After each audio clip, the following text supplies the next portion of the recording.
Welcome to Beyond Sport with Fiona Stewart. If you've been listening for a while, welcome back.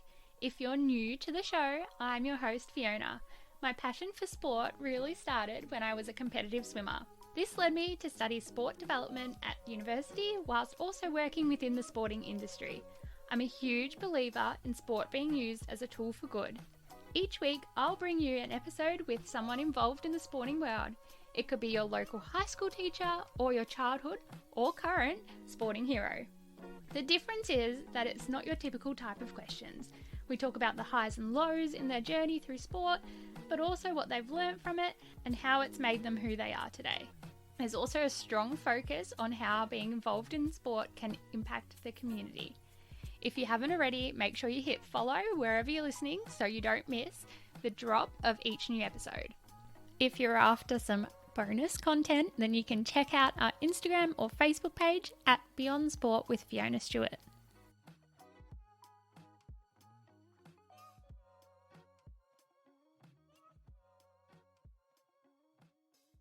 We are back to the fortnightly interview schedule with Ironman Glenn Strutt.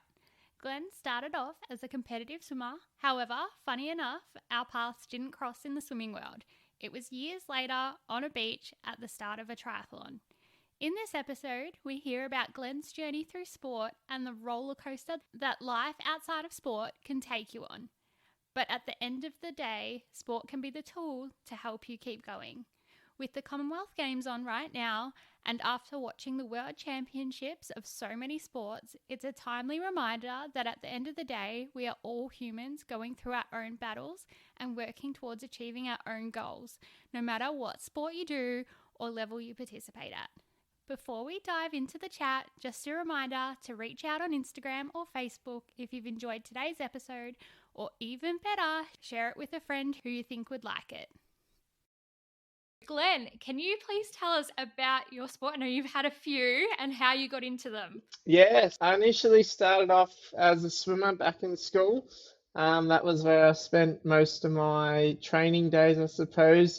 Spent plenty of hours in the pool just doing up and down. It was pretty good. I enjoyed it. I'd like to say I was a decent swimmer. I got relatively good, but to be an Olympian, you have to be top two in your chosen discipline, so it wasn't easy.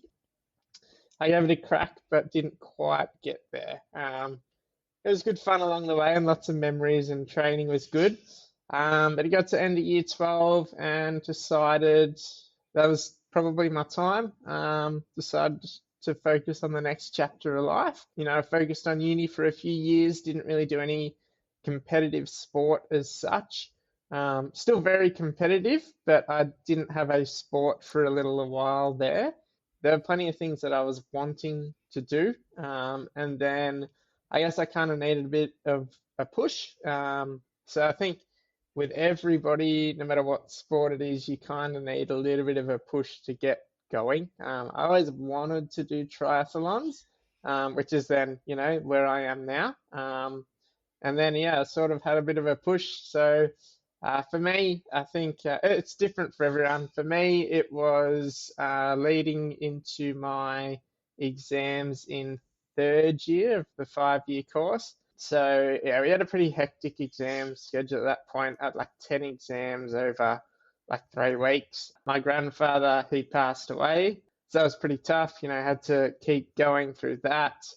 It was all in the middle of the exams. So it was like, had to keep focused. During the first week of exams, my girlfriend at the time decided to break up with me. Apparently, I wasn't as supportive as I should have been. So, had a grandfather pass away, a breakup in the middle of exams. And then just at the end of exams, my grandmother passed away. So for me, that was a pretty hectic month.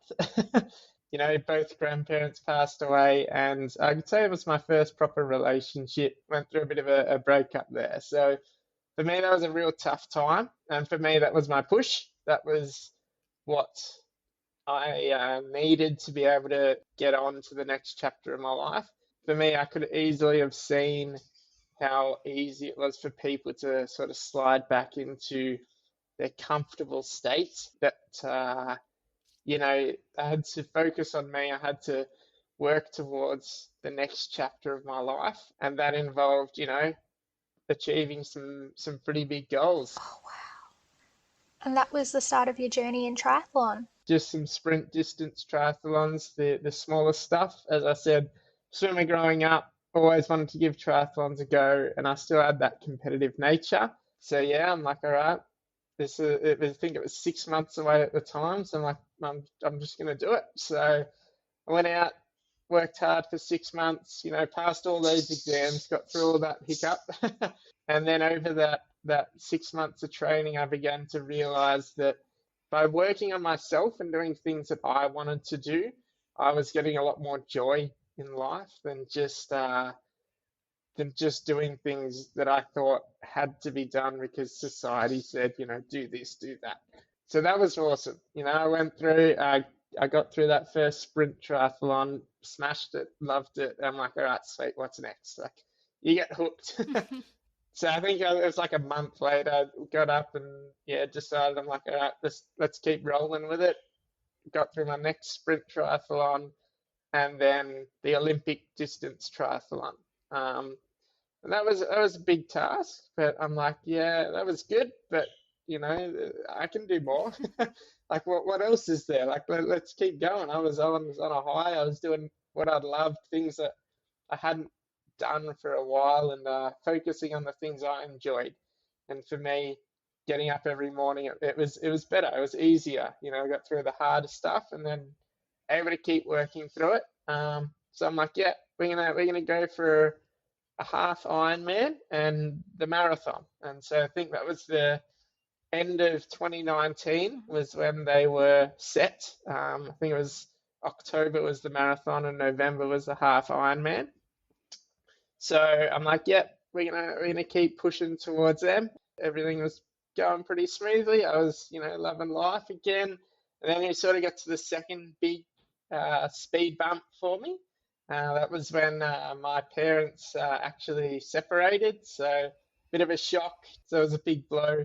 Still at home at the time, so mum was down for a very, very long time, and it took her a long time to sort of start seeing some positives again. And I still had to be there for her. It was no one else to be there for her, so I kind of took that upon myself. And that was in August, so we're probably 2 months out from the marathon, 3 months out from the marathon. So that was my next big hiccup, and I could have easily been like, that's it, like I got to focus on the family, like, and I did, I was still there for mum, and I didn't want to just give up on doing the things that I loved either. So still made sure to push through those sorts of things, got up the next morning, still grinded away, did what I had to do, went out there and got through every training session, made it to the marathon day, did really well.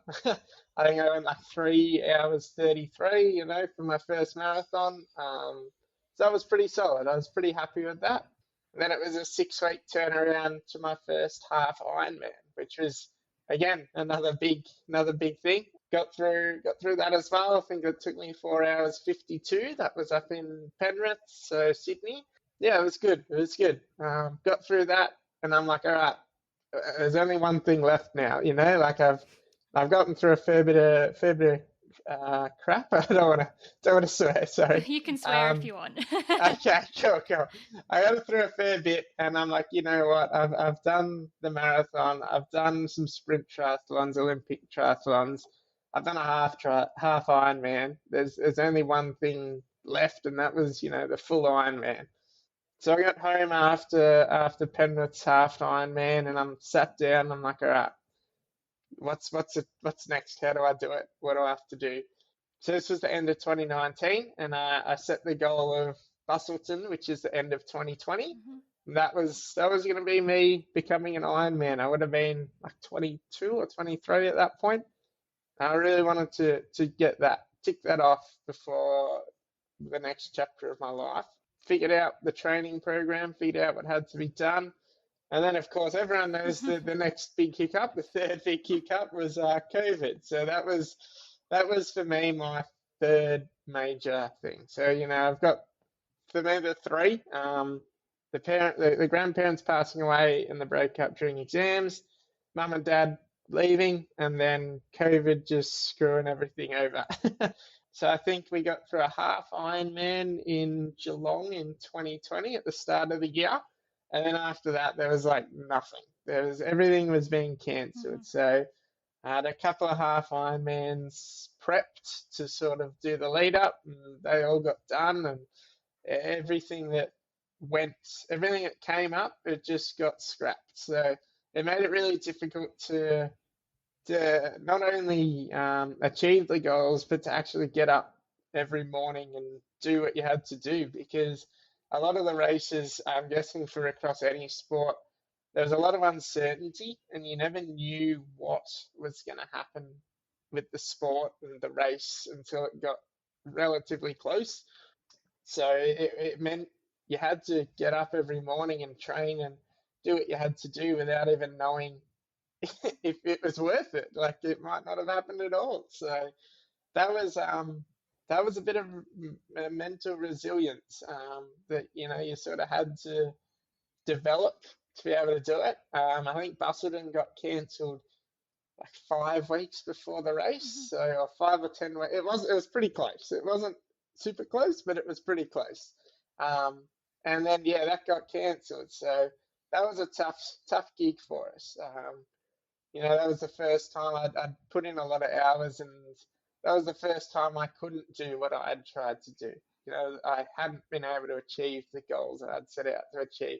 No matter any other speed hump, I'd managed to get through it. So that one was a tough one. Mm. But you get up and still get away, and you just enter for the next one. Like you don't have much of a choice. They've taken your money at this point. You may as well just enter for the next race and do it. So yeah, then the second race came along, and I think the next one after that was Port Macquarie in May 2021.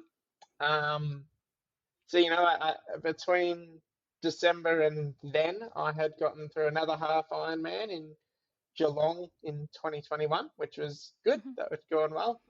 Thankfully, COVID was pretty chilled at that point, so we were able to get through at least one race.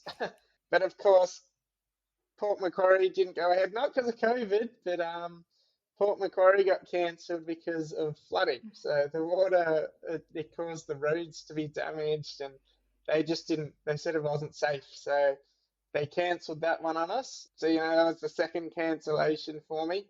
So that one got postponed until I think it was September in 2021, and then I could have chosen to postpone it till then, or to try and go up to Cairns in June 2021, and that was only a month away. So I'm like, you know what? I've done all the training. I'm fit. I'm ready to go. I just got to hold it for another month. Like I can do that. So I'm like, yeah, let's do it. So yeah, I pushed through for another 4 weeks. Got through all the training. I'd hit my taper, and I was ready to go. I was pumped. I was feeling fresh. First Ironman was only like 2 weeks away. I'm like, yeah, let's do it.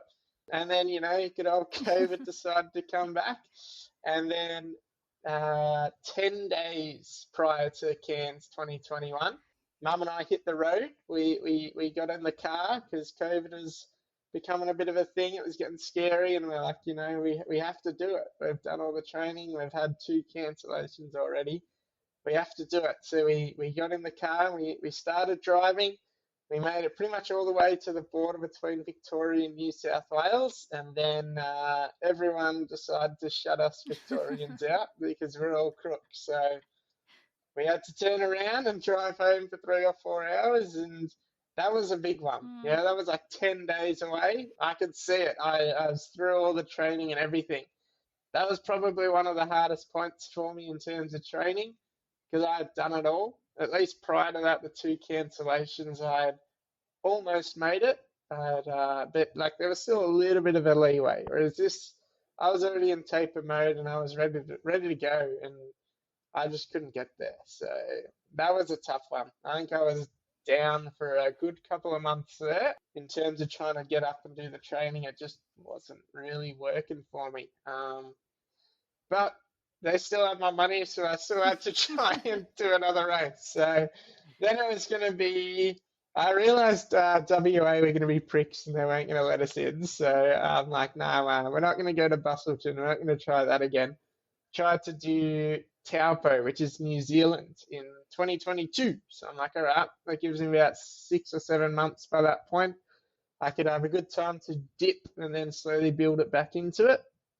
And it meant I could have, had a bit of a breather from the intense training load because that was the biggest thing for us. So yeah, started working away at that.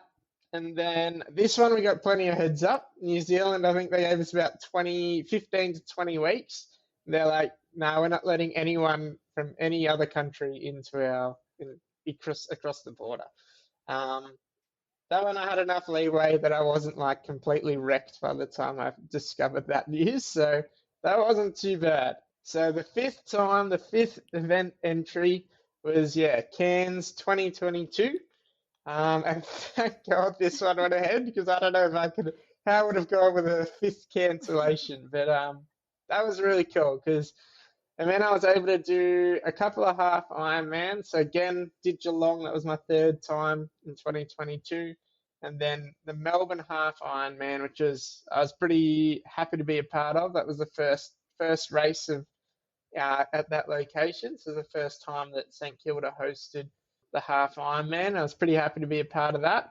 And then I had about 10 to 15 weeks from that leading into Cairns. After Melbourne, I picked up a coach because I'd done all of this on my own. I never had a coach. It was Steve McKenna. So he's a professional Ironman triathlete himself. And he works with Tim Reed, who anyone in the triathlon community knows Tim is an absolute weapon. So even I know that yeah, name. yeah, I think everyone does. He's a freak and he deserves it. So he deserves all the credit he can get. So he coaches Steve, and then in that way, I was able to sort of connect with Tim, a couple of Tim's professional and sub-elite crew, as well as Steve directly, and then the crew of people that Steve works with. So that was a pretty cool 10 to 15 weeks leading into Cairns. Steve was able to fix up some things that weren't necessarily working in the training sense. And then I got there and got up to Cairns and I'd achieved it. I broke the 10-hour mark on my first time, if you can call it first time, fifth time, whatever you want to call it. I was able to break the 10 hours. For me, that was huge. A lot of people, don't even think an Ironman's possible. And even those who have done it, trying to go under 10 hours is a pretty big ask. So for me to be able to do it, I'm going to say first time, with help from the coach, but mostly myself. I'd like to say it was a big ask. I did all my research on nutrition, all of that sort of fun stuff. Yeah, and it was pretty cool, but and to bigger and better things now, I guess. Yeah, so I'm going to throw back to the speed humps that you Yeah. went through. Mm, The first speed hump, when mm. you were, in the middle of exams and life is just throwing bombs at you. Yeah. What was it that made you want to, go to sport? Like, what was it that thought, that you said it was the push that you needed, but like, what was going through your head that made you go, okay, was it the pool first, or was it like triathlon in general first? Like, what was that moment like? That was obviously a pretty tough time. I think I've personally never been involved in like all of the drugs and the alcohol, and I know a lot of people can, and I don't want to say that's in either direction. I'm not saying it's right or wrong. I could have easily seen how that's the nice approach. Life's tough. That gives you a path out. Mm-hmm. I during all my swimming training, I had known that for me, I felt good with the swimming. That was my high. Yeah.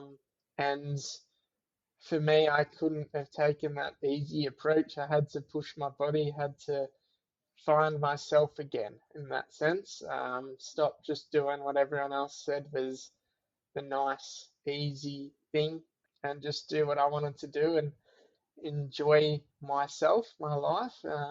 And for me, yeah, then I got into back into, I guess, sport, get those endorphins pumping. um, and I just, after a couple of sessions, after a week or two, I was just no longer down. I was feeling good.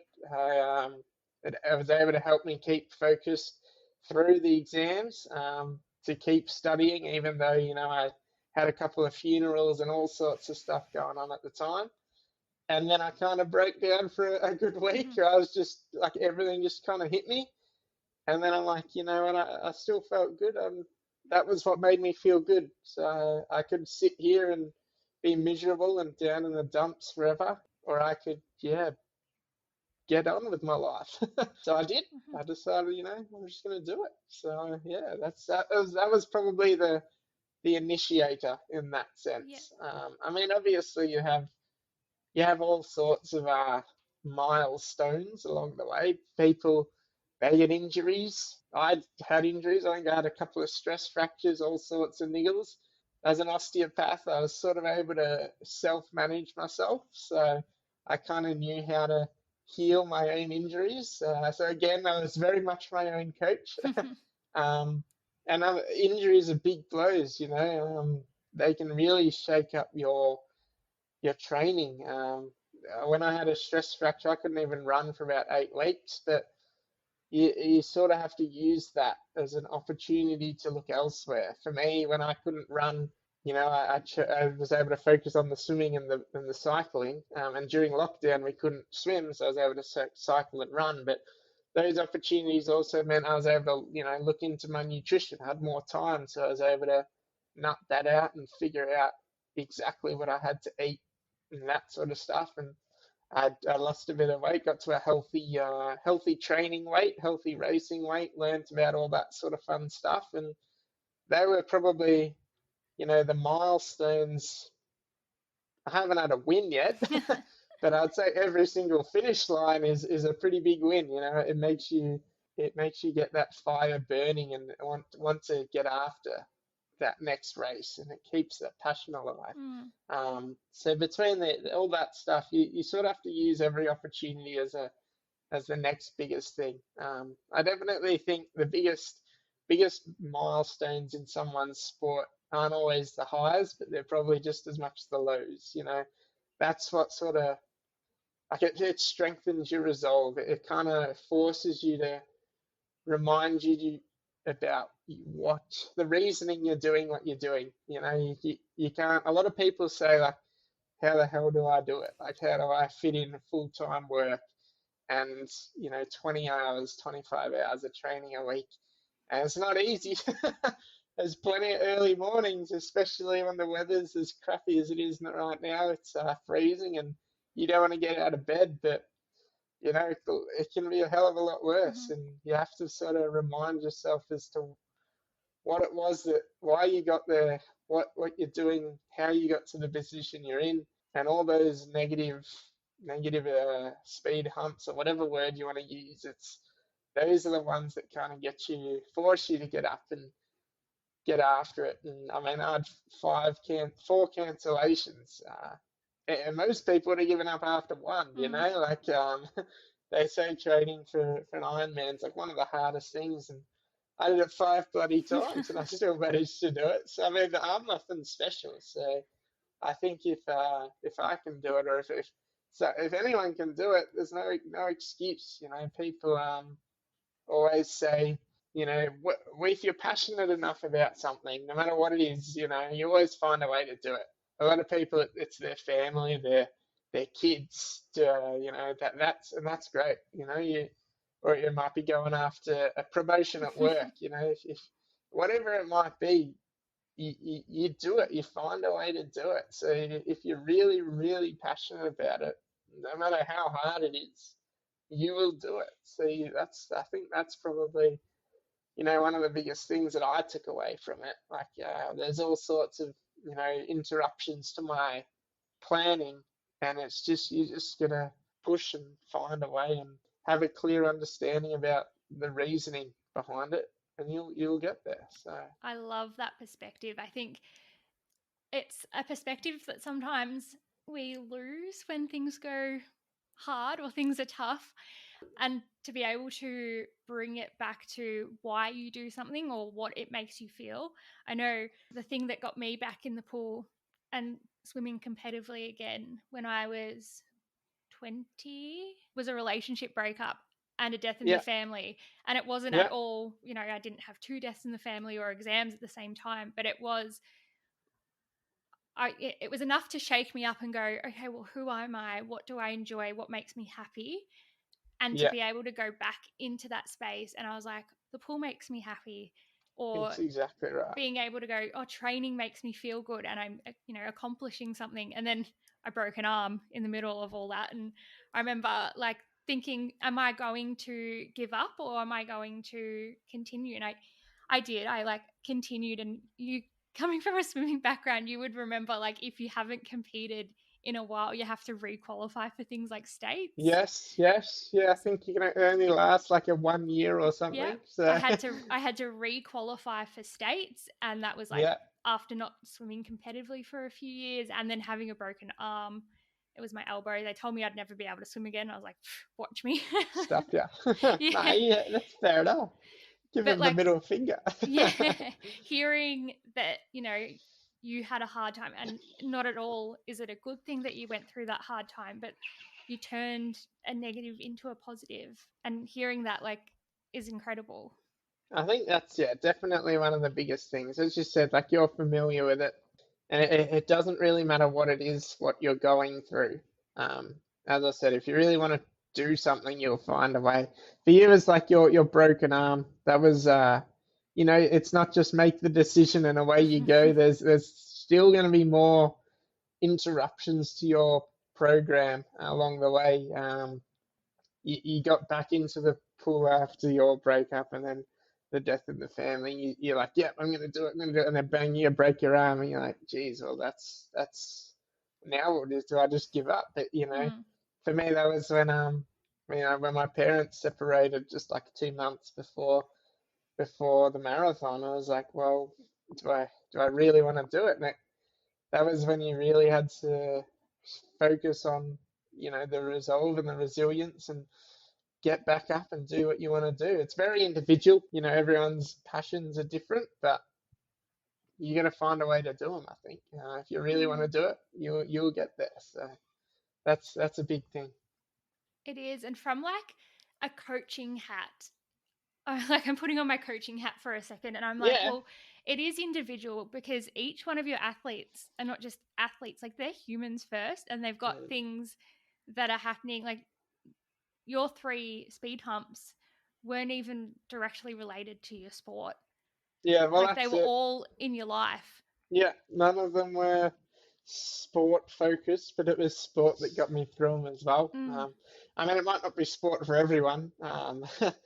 I think it's very important, but I don't think it's always for everybody. I mean, some people lose themselves in work. I don't know if that's really the best bet, but like there's all sorts of things. I think whatever it is that makes you happy, that's what you gotta focus on.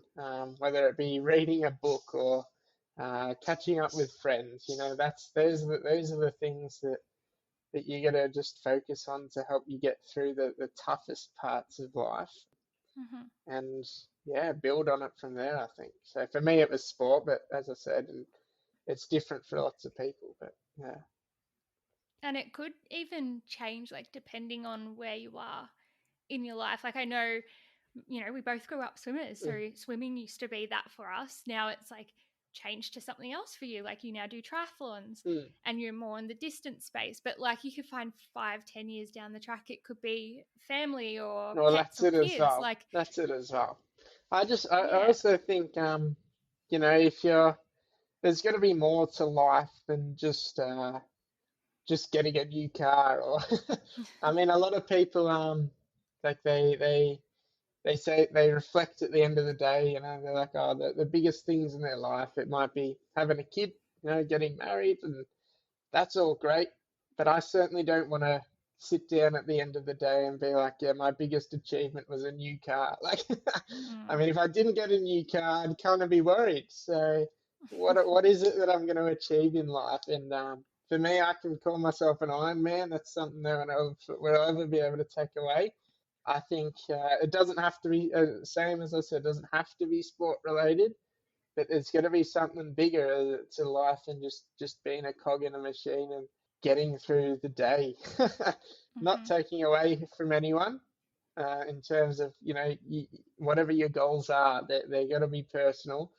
Just smash them. Don't just roll with it and just achieve the minimum to get through. Just smash every single goal that you just set yourself, because it'll make it so much better. And getting through those tough points make the goals even better as well when you do eventually get around to achieving it. So That is a great segue to my next question. If yeah. you could go back and relive a moment in your sporting journey, like you've just told us some hard ones, you've told us some of the highlights, but what would be one moment that you could go back and relive and why? Oof, relive a moment. um, I think I'd like to say I've relived event cancellations more than enough. But they're probably some of the biggest ones in terms of helping me get to where I was. Mhm. Crossing that finish line was by far the best day of my life in Cairns, when I became like, when you cross the line and they're like Glenn Strutt, you are an Iron Man. Nothing was better than that. And I certainly plan on reliving that moment at least a couple more times before I'm done in the sport. But in saying that, as much as I don't want to relive the negatives, those are probably the most significant points. And I don't think that the race would have been as sweet if it Mhm. wasn't for those tough points. I certainly wouldn't want anyone to go through what I've gone through, or any other hardships, but those are the ones that make the end result even better. I will race another Ironman, no doubt about it. I've got some pretty big goals lined up in terms of like qualifying for world champs and that sort of stuff. But it's not the day that gets you there; it's the whole process. The day is the easiest part. Mhm.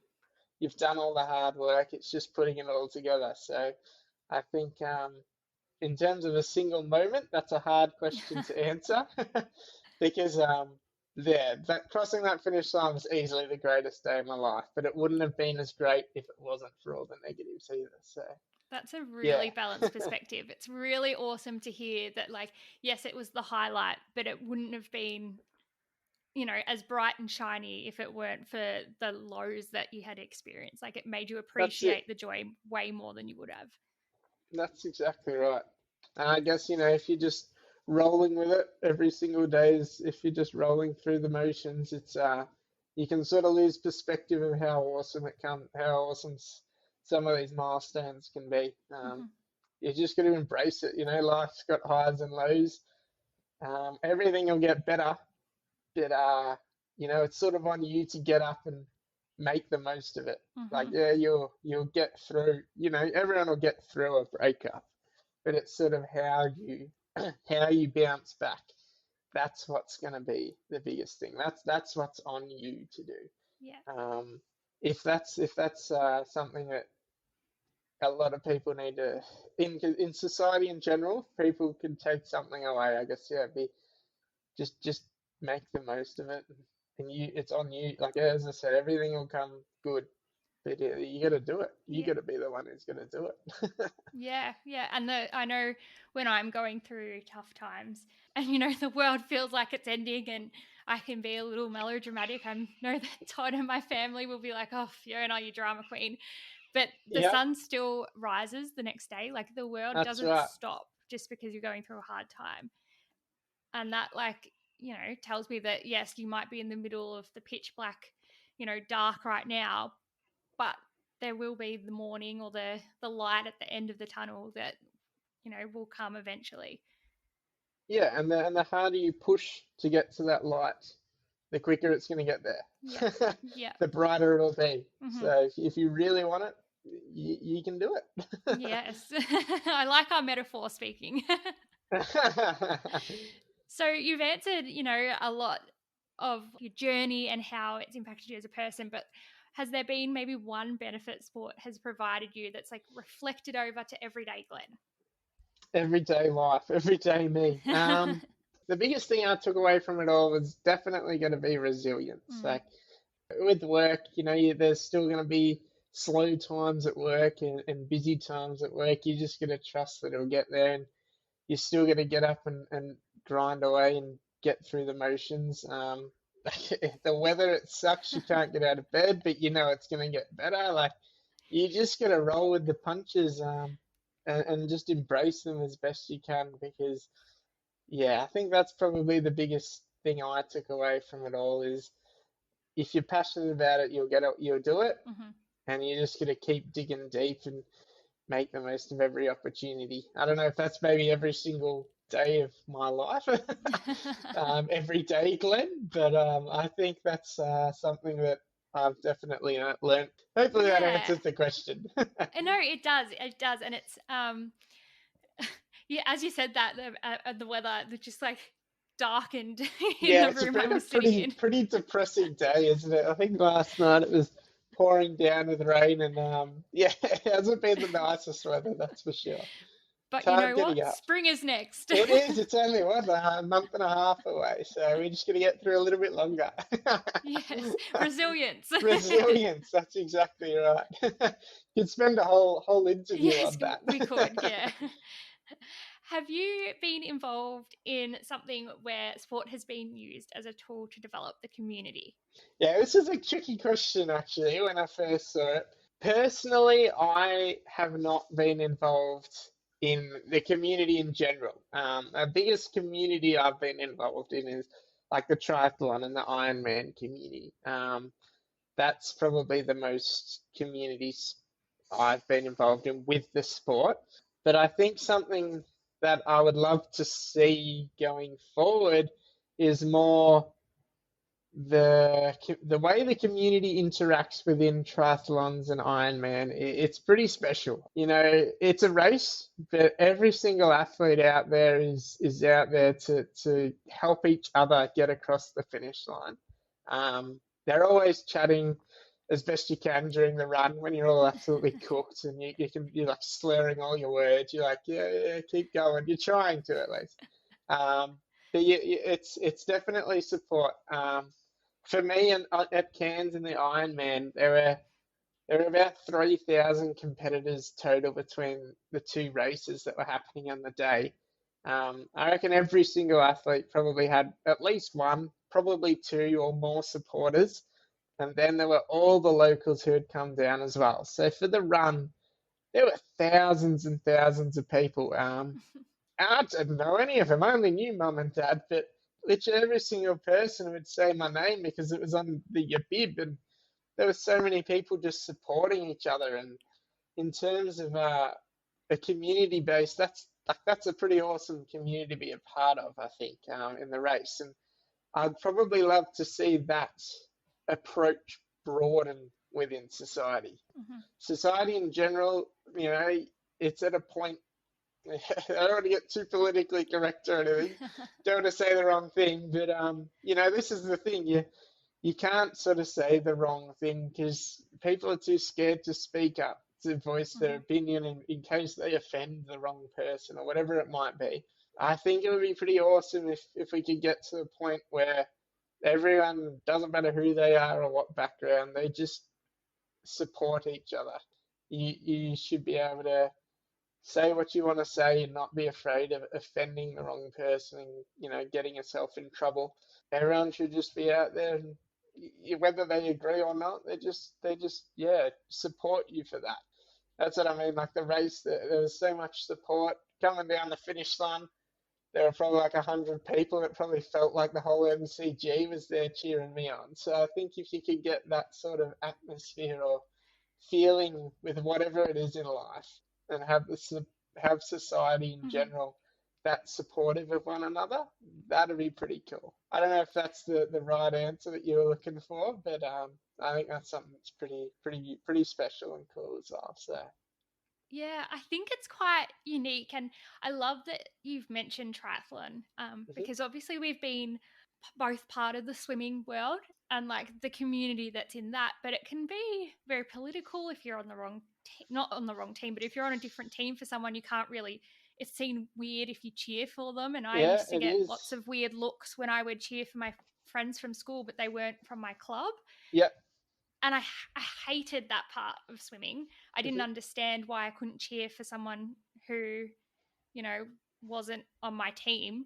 Yeah. But with triathlon, like I know I've been on the sidelines watching Todd, but whilst you were racing, like if I know you, I'm cheering for you. I don't Yeah, care that's right. what team you are or if you're competing against my fiance. Like I really like I just want you to do the best that you can do. Yeah.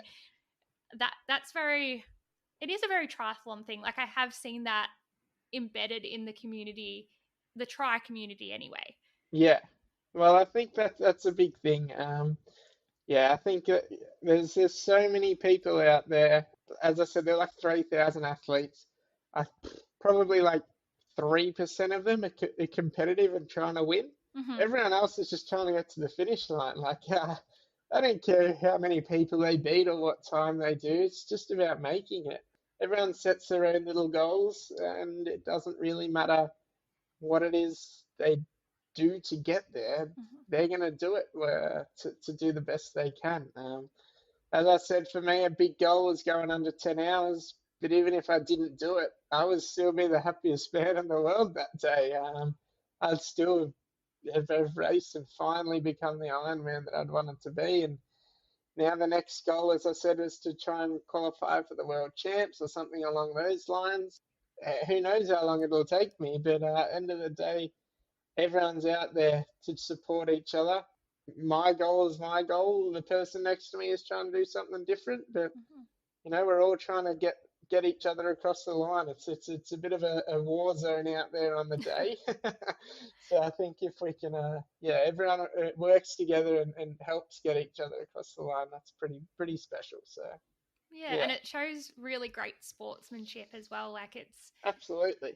it's one thing that I really, really admire about sport. And some sports don't show it in that way or show it as much, but it's No. something that I really like when sports are showing, like, it doesn't, exactly what you said, it doesn't matter what the bloke next to you is doing or what his goal is. Like, you're both there at the end of the day to do the same race and finish.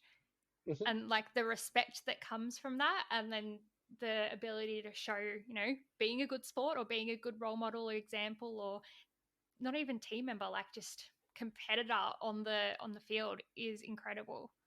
Triathlon, it's considered a highly individual sport, I'd say. I mean, I do all of my training on my own. So you think like 20, 25 hours a week, I'm just sitting downstairs on the bike half the time, noodling along, watching some random TV show. Like, it's pretty lonely. Or listening to this Um, podcast. oh, listen, yeah, well, there you go. Whatever keeps me entertained. No, but it's very lonely. It can be considered individual, but the race, it's such a supportive race. Mhm. And I remember you go into the recovery zone after the race, and everyone's just absolutely spent. They're just eating everything they can get their hands on, and they're just chatting. And you don't know who anyone is. I'm not going to know, probably not going to know or see many of them again for a little while. Mhm. At least not till the next race, perhaps. That was a pretty special half hour. You're just chatting with people that all been through hell together. So it is definitely an individual sport, but a team effort at the same time, and that's what I'd like to see transpire into the community. Yeah, and everyday life. Like, yes, you're on your individual journey, but like, just remember, we're on this planet together. Like, let's work Exactly, as a team. exactly right. So Yeah. yeah, that's probably the biggest thing. Few world wars could be fixed with that attitude. Yeah, I reckon, prevent the next World War III or whatever else that might be coming our way. Just everyone just chill out and We're on get our each own other to the journeys, but finish we're a line. team. Yeah. Yeah, it's getting real deep now, isn't it? Oh, that's all right. So, Maybe we'll just to be the politicians of the world. I think we'd do a better job. You are an osteo, so that's what you do for work. That's also helping Yes. the community. Like, what made you want to be an osteo?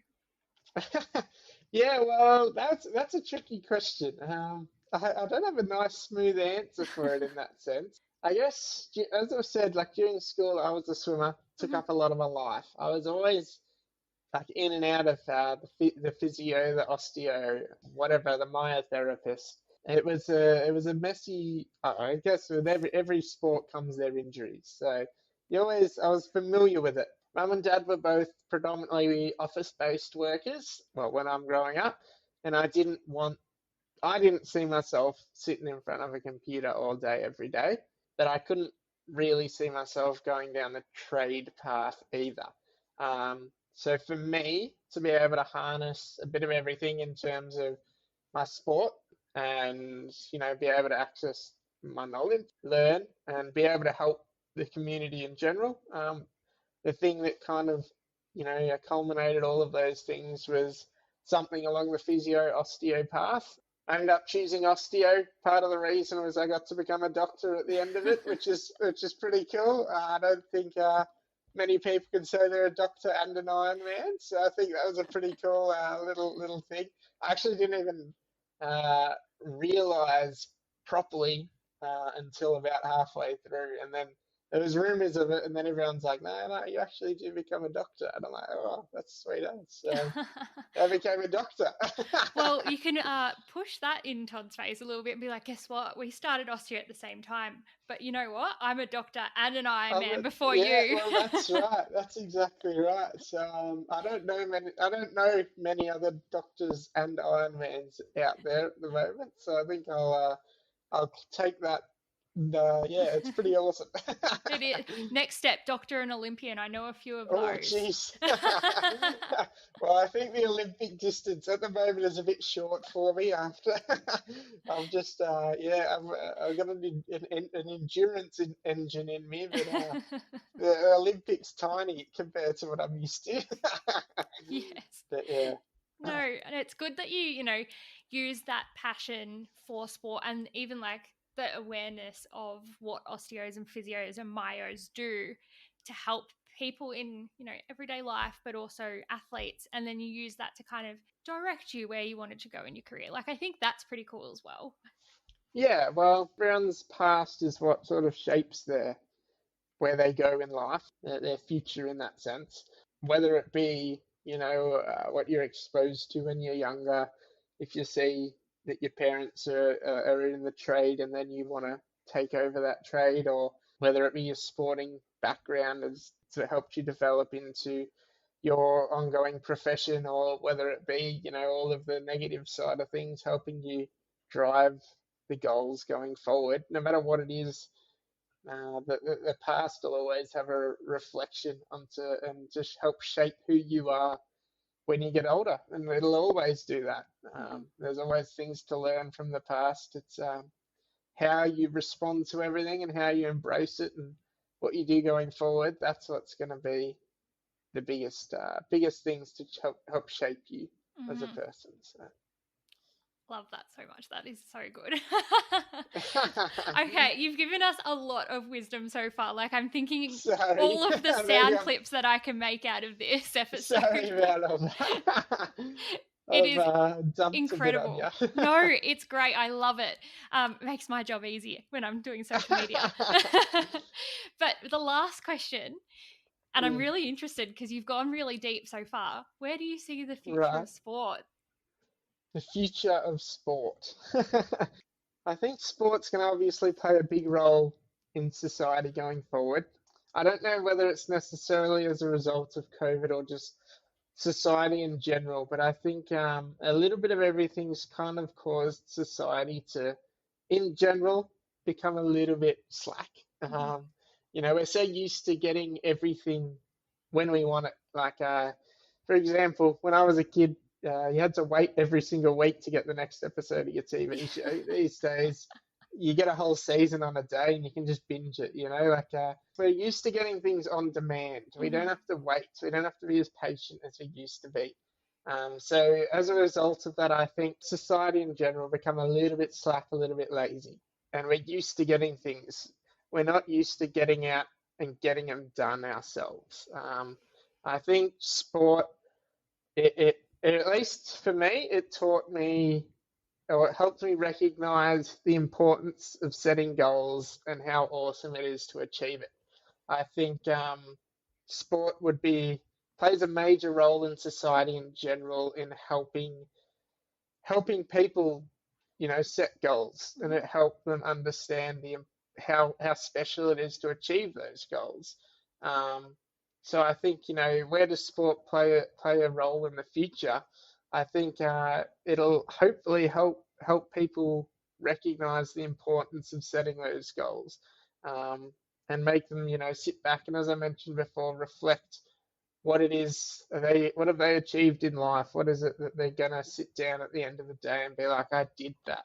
It doesn't have to be I finally got a fancy Tesla car, or finally got, the highest paying job.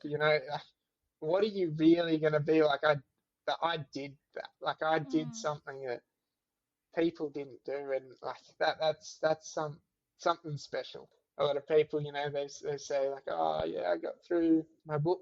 I'm like, good good job. Like they read a Like book. they read a book. I mean, like, who doesn't read a book? Like, what are you actually gonna do? And I hope that's, where sport can help people recognize you got to set some pretty big goals in life, otherwise you're not going to get anywhere. Hmm. And it's just, as I said, society's a little bit slack, so I'm hoping sport will help people recognize the importance of all those sorts of things going forward. So Yeah, I think when it's like setting big goals, even if you don't quite achieve them, like I can't remember the exact wording of the quote. It's like shoot for the moon, and even if you miss, you'll still be amongst the stars, or oh, something like that. absolutely, Like yeah, you you don't might, actually have to. yeah, you might like shoot a massive big goal and be like, oh, I want to, I don't know, be the best podcaster in Australia. But like you might end up, recognizing that, I don't know, talents are somewhere else, or being able to learn from the people that you interview. Like you said, like I'm learning from you right now. Or, like you said with the Ironman, like completing an Ironman, like you might have had a goal to do sub 10 minutes, but if you didn't do that, like you were still an Ironman. It didn't take that Yeah, away that's from right. you. That's right. It's you set yourself big goals, and it's awesome if you can achieve them. But even if you get close to them, Hmm. it's probably more than a lot of other people would have done. Yeah. As you're reflecting on yourself, it's you might not be the best. You have the number one podcast. I'm not saying you don't, but you probably should. But not every not everyone's gonna. Only one person can be the best. We can't all be Hamish and Andy, You can we? can't. But it's the learning curve you take to get there, Hmm. and the path along the way, the lessons you learn, and all of that sort of stuff that helps you achieve what you want to achieve. And whether you necessarily make the big goals, as I said, only one person can be the best of Australia, or the world champion, whatever it might be. But if you're going after them and you're trying your best to achieve them, that's going to be what helps you get a lot further in life than people who just sit in the couch every Sunday and chill out. And there's Hmm. nothing wrong with that either. I mean, I love chilling out and eating, I had a watching 3 hour Netflix nap on a Sunday. yesterday. So yeah, no, there's nothing wrong with it. I'm probably gonna have a nap straight after this, to be honest. So. But no, I do get what you're saying. Like you've got to go out there to achieve the goals to be able to get Yes. somewhere in life. And Well, it's not just gonna happen. mm, You have to be able to be the person who wants to do it. I guess no matter what it is, whatever it is you want to achieve, or whatever negatives you make along the way, to make the most of it, it's on you to do it. mhm, If you want to make the most of anything in life, you're the person who's going to have to make the most of it. So, yeah. And sport, in my opinion, like it could happen in music or art or English or maths or I don't know, too many sciencey whatever that things. might be. But I think sport is such a great example of like a vehicle to get you to learning those lessons in life. Mm. especially as a kid. Like, you think about what maybe me and you learnt before we were even 18 in the world of swimming, and you're like, well, has that set us up to be high achieving adults, or even just like adults who are willing to work and strive for what they want? Like, I would say yes for me. Absolutely, absolutely. Yeah, I mean, it teaches you discipline. Mm-hmm. I think that's the easy answer though. Everyone sort of knows you have to be disciplined to be able to be an Ironman or make the Olympics or whatever. Everyone knows that, but I think it really does teaches you have to be disciplined. You have to get up, and you can't just sit back and expect it to happen. And then the biggest thing that guess I've learned through it all is you have to be resilient as well. That sort of goes hand in hand with it. Everyone knows you have to be disciplined, but it's how you have to be disciplined when things don't necessarily go the way you expect them to. Mm-hmm. That's a big thing that people need to recognize as well, I think. Yeah, and a chat from someone else in season 3, Hannah Dodd. She used to say, in terms of like how you bounce back from things, she said something like she used to throw herself a pity party when she got like bad news. So she had one day or one afternoon and she just feel all the emotions, let it out, and then the next day she was like, right, back onto my goals. And Back I thought into it. that was such a great, idea of coping with something. And I've done it a few times since. I'll be like, nope, I'm going to feel sorry for myself for the rest of the day, or the rest of this hour, or the rest of this 5 minutes, or whatever it is, depending on what's happened. And then I'm like, but tomorrow's a new day, and then I'm going to start fresh, and it's brushed off the side of the shoulder. Definitely, embrace it. If as you said, not everything's going to go smoothly, not everything's going to go your way all the time. But you have to be able to embrace those moments, because there are definitely some days, some training sessions that you're just grinding through it, and you're like, geez, this sucks. Like I can't physically do it, Mm-hmm. whatever it might be. I did it last week, but physically my body's just not wanting me to this week, and it absolutely sucks, and it can really get you down, mess up your mental state, and make it really challenging to get up the next day and try and get after it again. But that's where it's important to actually sit back and recognize that those are the moments that when it's tough, that's what you reflect on. You're like, it was tough last week and I got it done. I can do it again. So you just build on it. You get through the negative side of things, and you wake up the next day and you make sure you get it done. There's not really any shortcut in that sense. Life's a roller coaster. You embrace the lows to be able to make the most of the highs. So Another quote. Gee, I reckon I've pulled that one from someone else. Surely someone else has come up with that. Oh, it doesn't matter. It came out of your mouth. So, well, I stole that from someone, I think. In terms of what's next for you, you've got Busso and New Zealand. Is that right? Yes. So I got Busselton, the half Ironman over there in December. I've got that one booked, all the flights and accommodation. That's all locked in, which is exciting. Looking at the previous results, I'm kind of hoping to chase a podium spot over there, that'll be my first win. There you go. If I could get on the podium, that'll be the first time I could get on it. I would then, hopefully, I'd expect to then qualify for the half Ironman World Champs. Don't know whether I'd do it or not, because then, Taupo in March is the full Ironman, and that's where I'm chasing the full Ironman World Champ qualification. So not too sure which of the, who knows? Not too sure which of the two would transpire first, or how the race will unfold. I guess that's another thing, but I'm just going to go after both of them as hard as I can, smash the training for the next 6 months, see how well we can do. Hopefully qualify for world champs in one of them. Hopefully come away with a podium position for one of them, and then get after it from there. Well, it sounds very exciting, and I'm sure Todd will have it watching. But if I know you're racing, I'll also tune in and follow your journey. Yeah. No, well, it's much appreciated. Just going to tell Tom to get his tushy out there as well. Yeah, hopefully.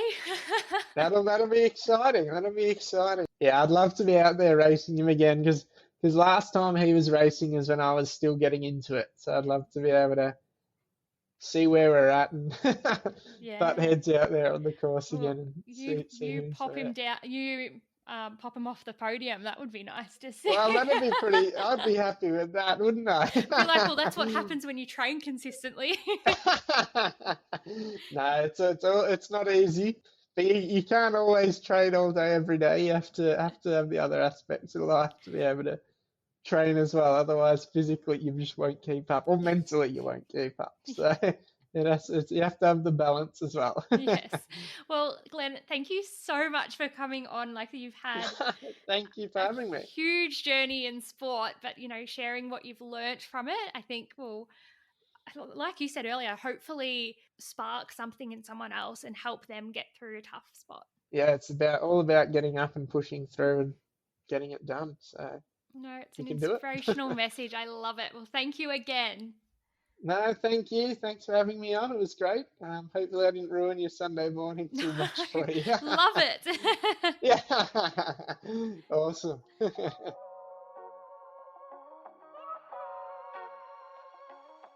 Thank you for listening to this episode of Beyond Sport with Fiona Stewart.